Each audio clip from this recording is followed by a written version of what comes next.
let's say goal one of the film career has been reached. Okay, so it's a list, right? You've ticked it off.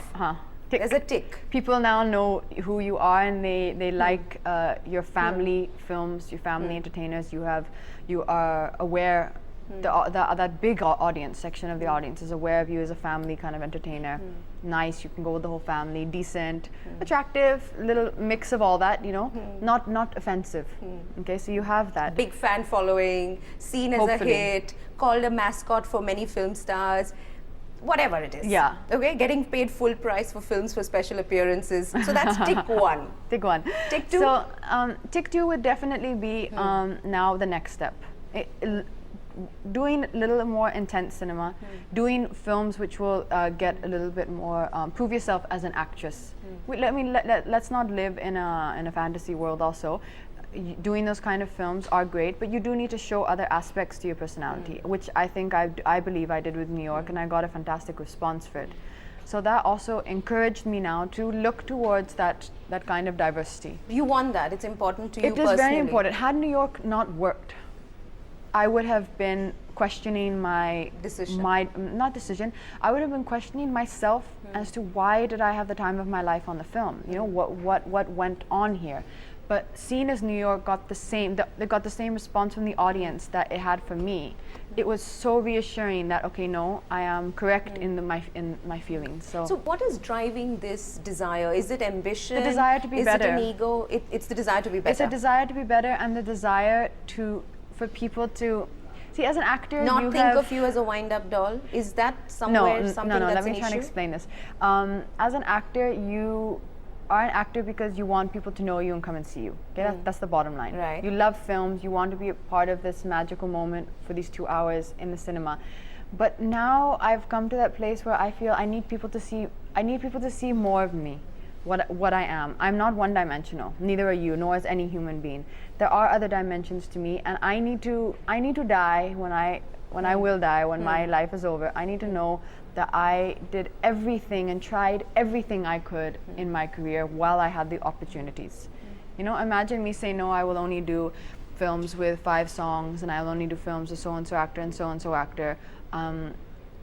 You're completely limiting yourself. I think I'm so privileged to be in a position where I have choices. I've started to get, you know, directors who are those kind of different types of cinema who are coming to me, and that is what I want to do. I want to explore. I mean, I think everybody does. Nobody wants to be stagnant. I think you were I've been reading 17 or 18 when you came into this country, when I started, this business. Yes. 17. 6 years. Yes. Boom was your debut, completely forgotten. Was it important for people to forget that? Because that kind of a debut may not have resulted in this kind of not at all. A career. And completely required, and completely,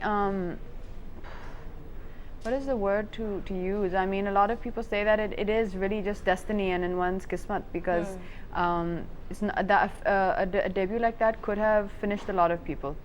And for the audience and for the industry and for the media to just kindly put that behind as something which was tried and did not work positively for anyone in the film, whether it was Amaji, myself, and everyone involved, as one of the maybe something to learn from in life, and to kind of just put that in and close that as a chapter. I think that was very gracious of people. You know? Who would you credit most in the past 6 years for helping you negotiate this extremely tricky business, a country you're not familiar with, people you're not familiar with, and an industry that can be tougher than any other workplace? You know, see, you can credit one too many people. I can go give you a list of names, and I can tell you why each person is on that list and what they've done for me. Okay, name 3 people what they've done for you, because you know you are sounding so sorted out, Katrina.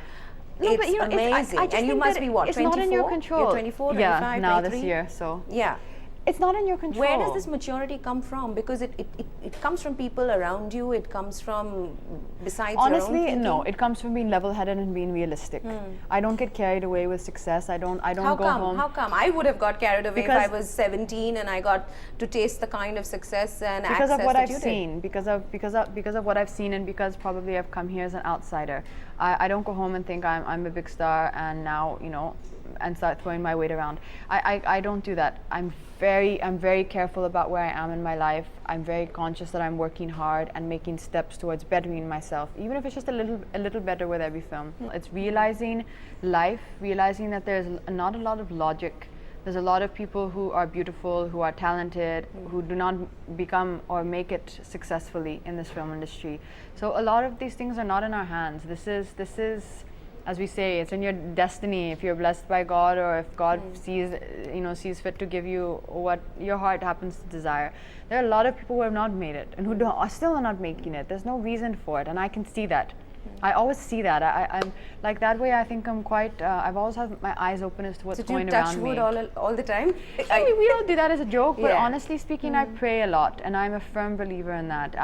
You must have seen this many times before release, where I go to Ajmer, I go to Siddhivinayak, I go to these places. It's not to say that okay, you've gone to a Hindu place and a Muslim, place of worship. It's believing in a higher power and connecting with that.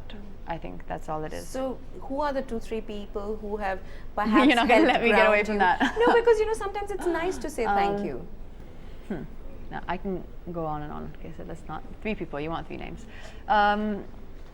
Definitely a person who has definitely guided me, and as we keep talking about the groundedness and keeping your feet on the ground, and every time I may have had a big success and I would come running and saying, look, it's like going to show the school teacher, look, I got these marks, and this, it's okay, good, nice, Agi. So definitely that person, that factor in my life would have been Salman.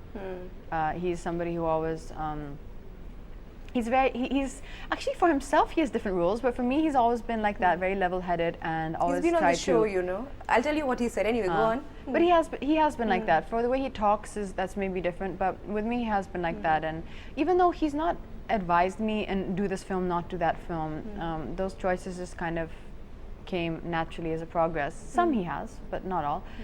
But as we're talking about, as being grounded and seeing reality and not getting carried away in the clouds, then I think he has been that voice of reason for many years.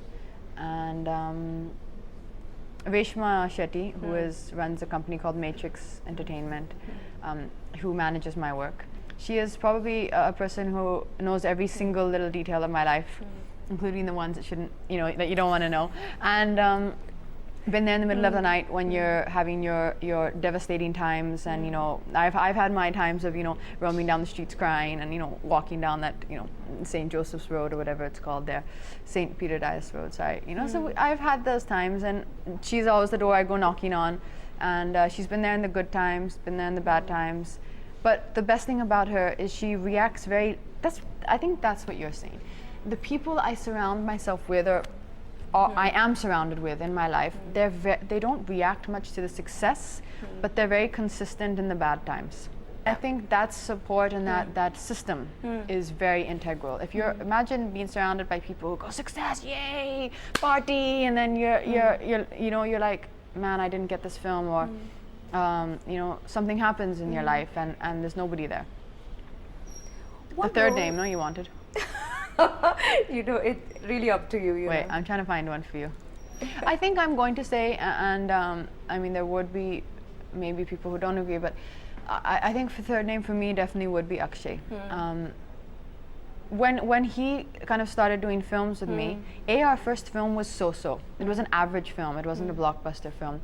But his faith in me, and was always on the basis of one thing. He just said, I saw your picture on a magazine cover, and I believed your look was very right, and that there was something in you people were going to like. There was a quality in you people were going to like. And I saw your dedication to your work, and I said, everybody deserves a chance. I being Akshay had come here and had to struggle, and you need those people to give you those breaks, otherwise where are they going to come from?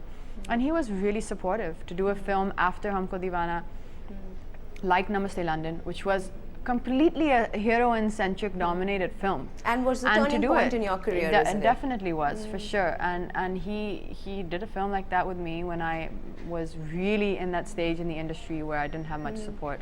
And the equation I share with him, a lot of it has been talked about, but you know, if I was to describe the equation I share with him, it's very similar to that of the other people I mentioned.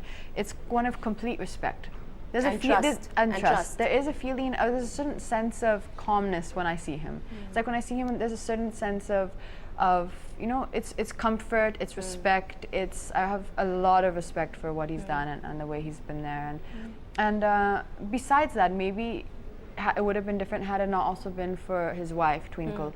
She's a person who is very, very sorted, you know, is completely that bored in his life, and has been really supportive of me. And really, really nice in a lot of ways. You know, some people, they could just ignore you or just not give you any importance. But you know, she's really been really sweet and really gracious about our you know, our working equation together, and really, really been nice and warm with me.